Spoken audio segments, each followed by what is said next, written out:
Good morning guys. বাইরে তো বৃষ্টি হচ্ছে খুব, আর আমি এখন ঘুম থেকে উঠেছি।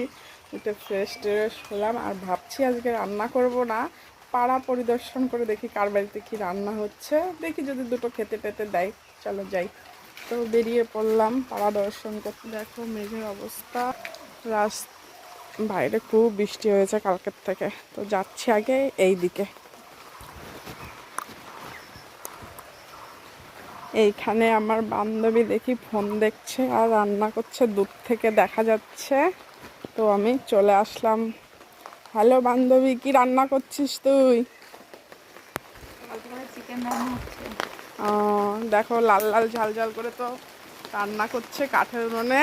আমি আজকে কি বলতো, মানে অনেক দেরিতে ঘুম থেকে উঠে আমার রান্না করতে ইচ্ছা করছে না, তাই ভাবছি কি পাড়ায় যাই, দেখি বৃষ্টির দিনে কিনা কি রাঁধতেছে।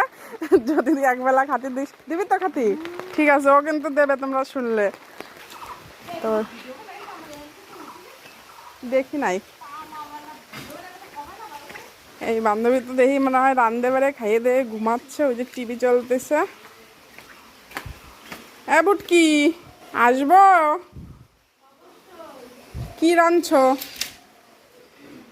তো সকালে সকালে না তো গোপুরে পুজো টুজো দেওয়া হয়ে গেছে মনে হচ্ছে। গোপুরে দাও নাই? ও, কি রান্দেছো? লাইটটা অন করো। কি রান্দেছো? আমি আজকে ঘুম থেকে দেরিতে উঠছি, আমার রাঁধতে ইচ্ছা করতেছে না, তাই সবার বাড়ি পরিচর্যা করে আইছি। যে যা রান্না করবে সাথে দেবে, সকালে তুমি দেবা, দুপুরে দিবা তো? ঠিক আছে, তোমরা শুনলে কিন্তু দেবে। তো ভিডিওটা এই পর্যন্তই শেষ।